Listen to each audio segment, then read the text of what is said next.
At the Croc, Vanessa's kids play basketball while she unwinds in yoga. And on the way home, they always share tips. They can dunk from downward dog and make hook shots in headstands. Join more than a gym when you click the link. The Croc. Get into it. Claire Sanema here, host of Final Days on Earth. Thanks so much for tuning in to my second season on the life and death of Jennifer Harris. For those of you who are missing the Damien Hurd case from my first season, I wanted to let you know that the Prosecutors Podcast is doing a special 3-episode series on Damien called Colorado Kool-Aid. Check it out. And now, back to this week's show. On the final night of Jennifer Harris's life, she left the house to visit a friend and never came home. It was Mother's Day, 2002, and Jennifer had spent the day visiting family. Her own mother had passed away 5 years earlier, back when Jennifer was newly married to Rob Holman. The holidays still hit hard, and Jennifer, now divorced, was reportedly feeling nostalgic. One of the last things Jennifer said was, "No one should be alone on Mother's Day." So I think that it was all kind of coming home to her and hitting home.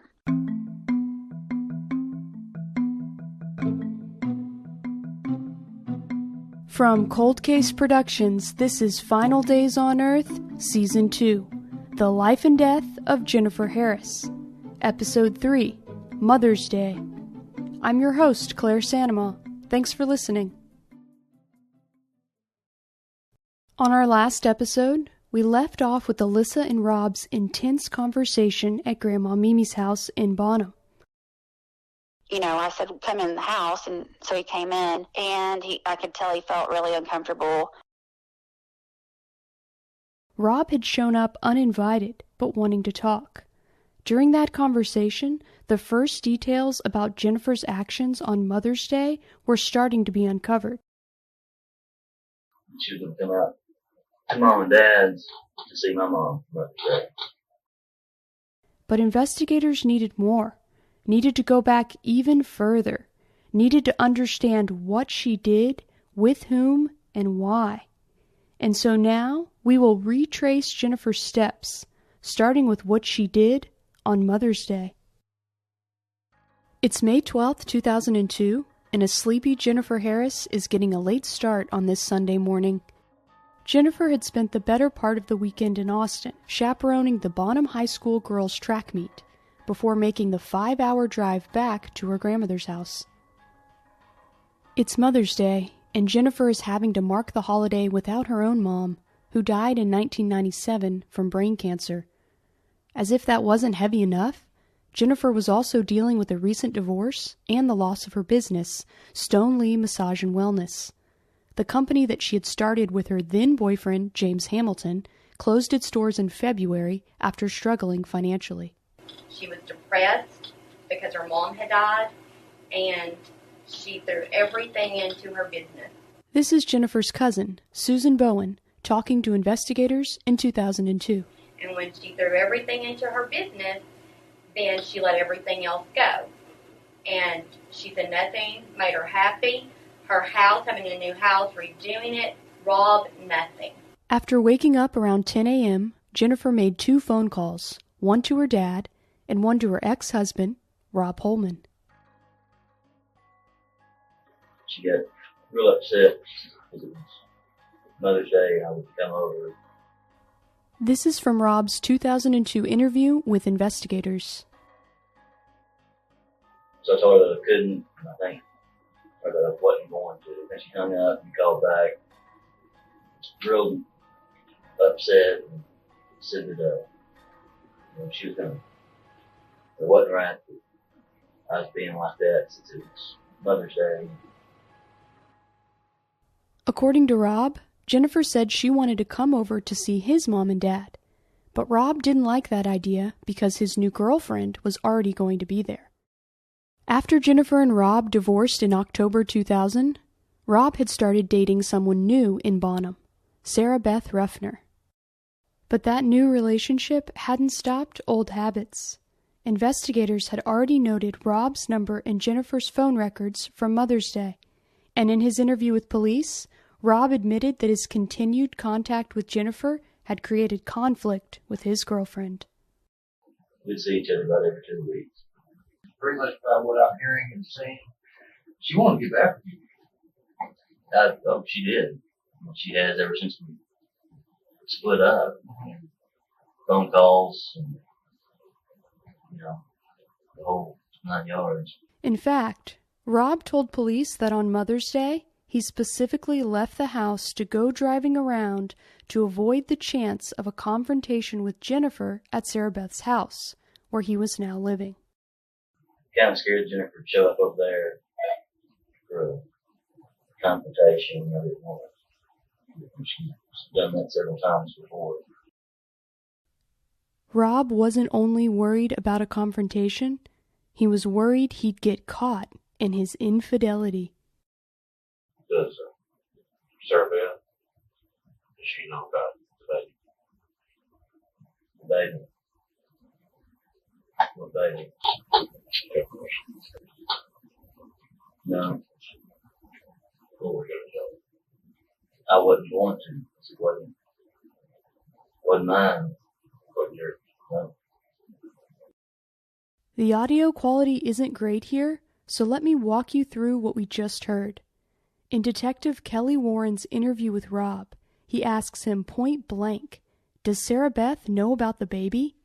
There's a pause, and Rob says, "Baby? What baby?" Detective Warren says softly, "Jennifer's." And Rob drops his head and says, "No."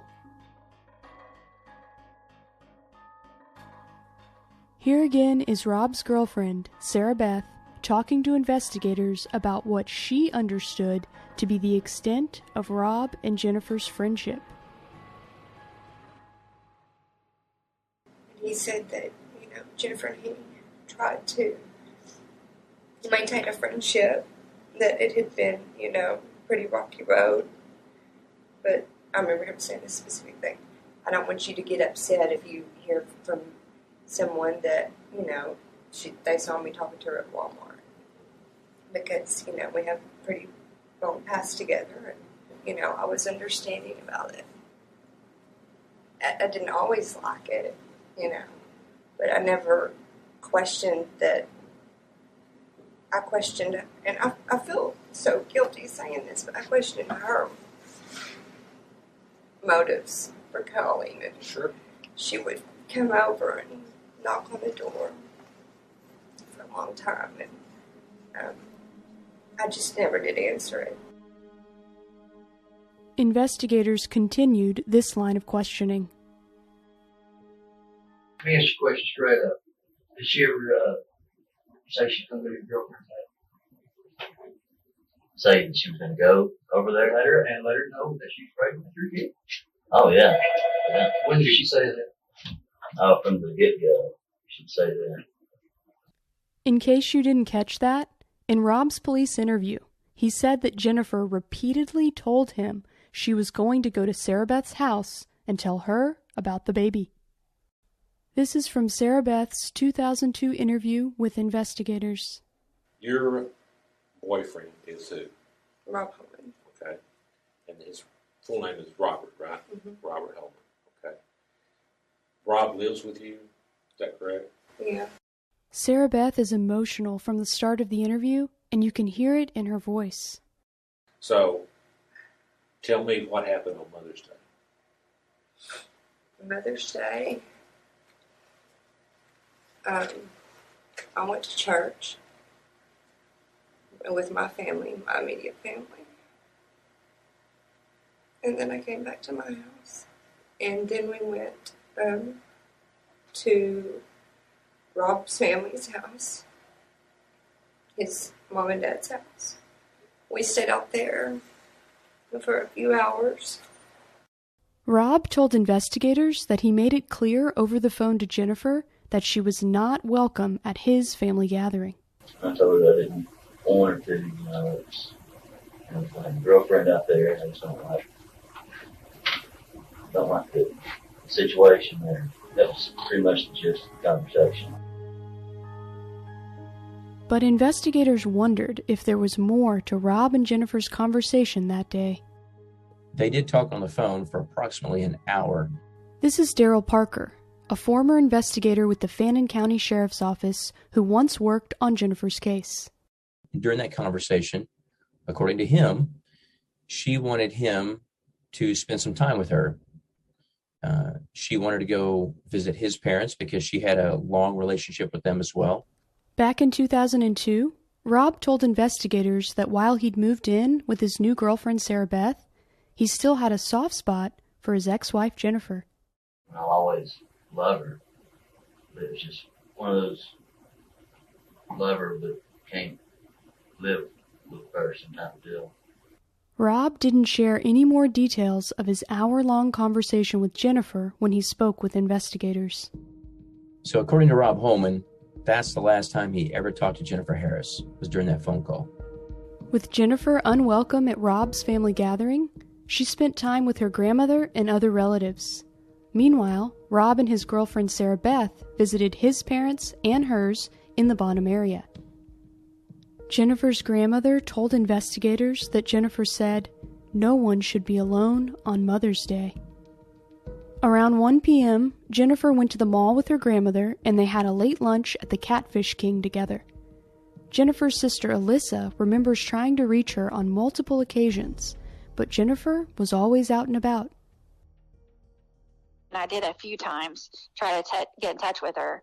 One time I called, no one answered, and then I called around, it would be like around 6:30 or something, and I called and Mimi answered, and I said, "Is Jennifer there?"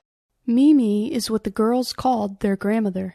She's gone to Christy Farr's, a family friend's, to get a recipe for something, and so you just missed her again, but I'll tell her that you called her, you know. At this point in time, Christy Farr's house in Bonham is the last known location of Jennifer Harris. She drove her green Jeep there around 6 p.m. She left her grandmother's house and went to see a friend of hers. Here again is Daryl Parker. She went by Christy Farr's house to get a recipe for chicken spaghetti. So she arrived there and she spent some time talking to Christy. And then according to Christy, just before 8 p.m., Jennifer sort of said, "Oh my gosh, I got to go. I'm supposed to meet someone." Now, unfortunately for us, she didn't tell Christy who she was going to go meet. But she rushed out of Christy's house and took off. Christy told investigators that she remembered Jennifer wearing blue jeans and tennis shoes and carrying a dark backpack-style purse as she headed out the door. And we know that she headed north on Highway 78. And how do we know that? Well, we know that because Rob Holman himself said that he met her at the intersection of Highway 78. This is Rob describing his driving route to investigators. I was on the 898 with 78 intersect. Four-way stop. Right, the four-way stop right there. You were stopped there. I was coming up to it, and I saw her Jeep turn. Which direction you headed? I was going to go buy some beer. In 2002, Bonham was in a dry county, meaning you couldn't buy alcohol there.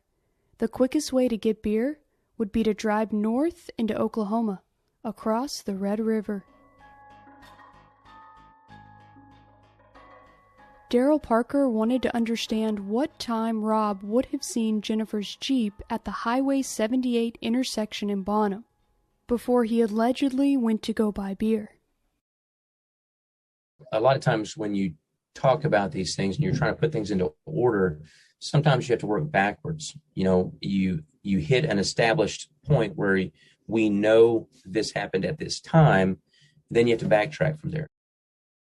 According to Rob's interview with investigators, after spending Mother's Day visiting family with his girlfriend Sarah Beth, the couple returned home to her house in Bonham. There, they turned on the TV and watched an episode of The Sopranos.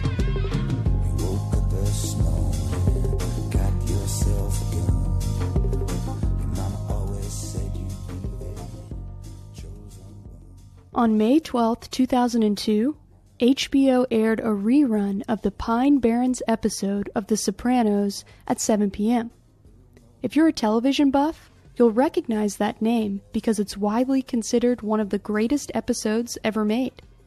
In it, Polly and Christopher think they've accidentally killed a man, and they drive to the Pine Barrens in a failed attempt to bury the body.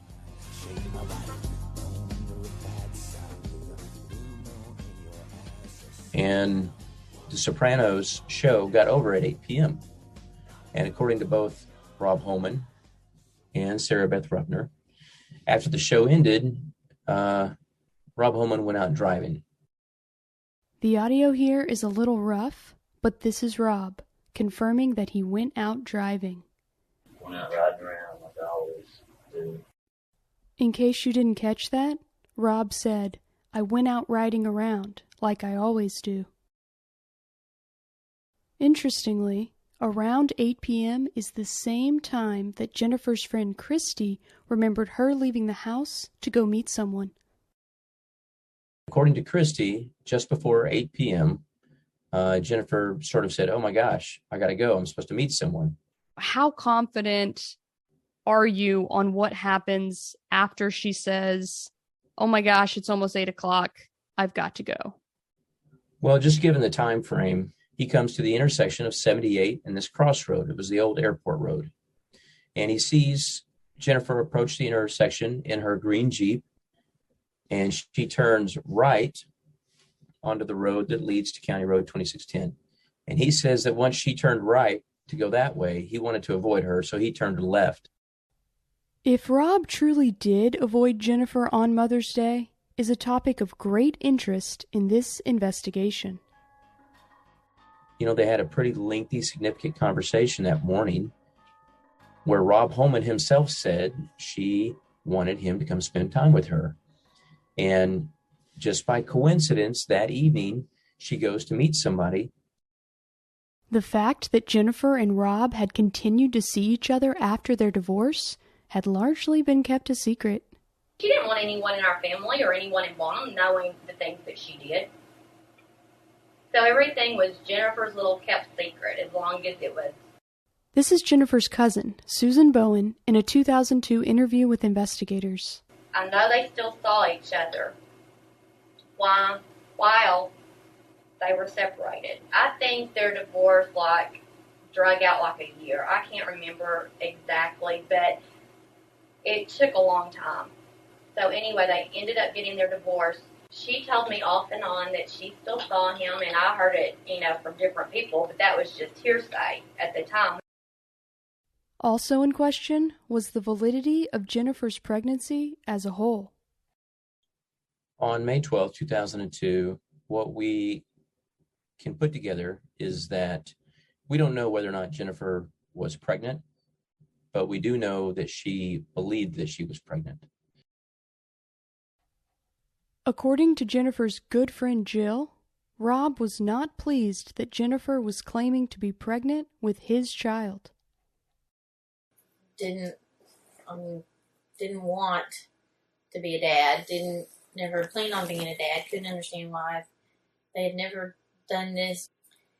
And she told me that he had told her that he would do whatever he could to convince her to have an abortion. And I said, you need to give him, a couple of days to cool off and, kind of see if, maybe he kind of changes his tune a little bit and has time to really think about what he's saying and, everything like that. And she was like, yeah, that she really kind of felt like, that he wasn't going to be responsible, but that he didn't want to be responsible, for it because it's not what he wanted. I mean, he didn't want to plan on that.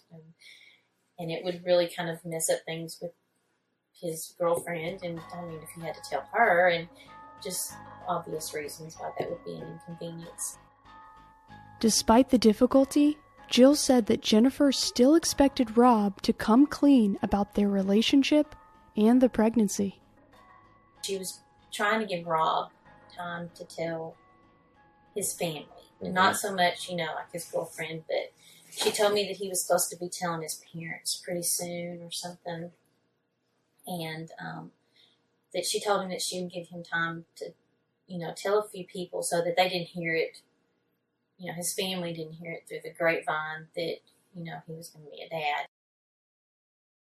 In Rob's interview with investigators, he admitted that he wanted Jennifer to get an abortion, just like her friend Jill Wagner had said. Y'all talk about abortion. I told her that was the first time we talked about it. I asked her what she was going to do. She said she didn't know.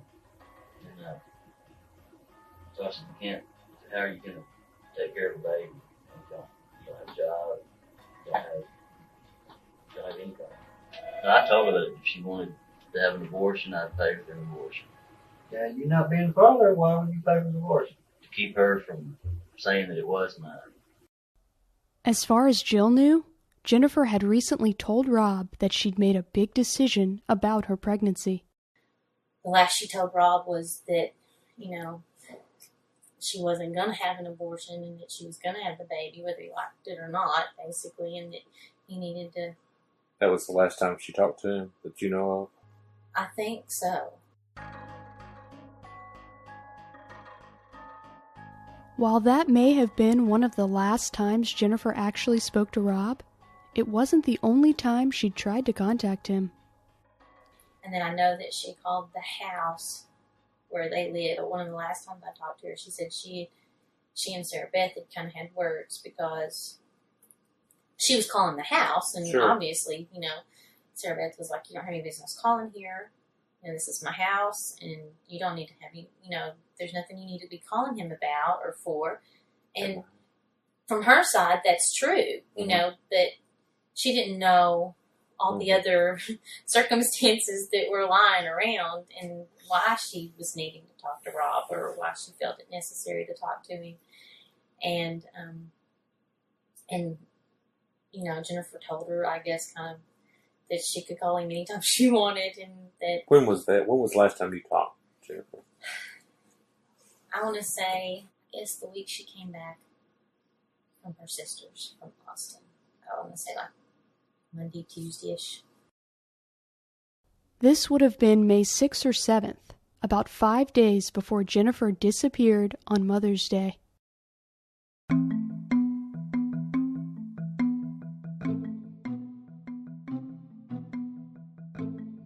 And I don't know whether Bob ever did tell his parents. I just knew that she was under the impression that he was supposed to, or was supposed to soon, or he was about to, or something. On the next episode of Final Days on Earth, the life and death of Jennifer Harris. And then she had another love interest in her life, and that was... It depends on who you talk to, but the people that know the real truth to it, it was James Hamilton. Okay. It was also her business partner. Okay.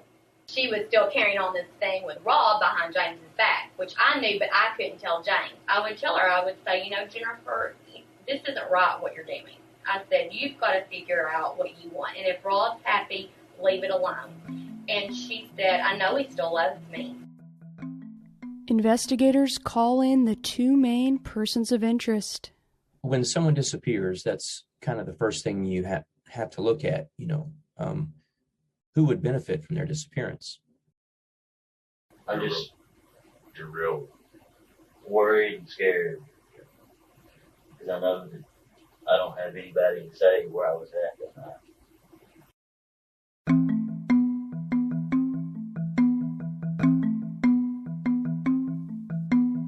Final Days on Earth is recorded in Dallas, Texas for Cold Case Productions in partnership with Podcast One. This episode was written and reported by me, Claire Sandoval, and Hillary Wadsworth.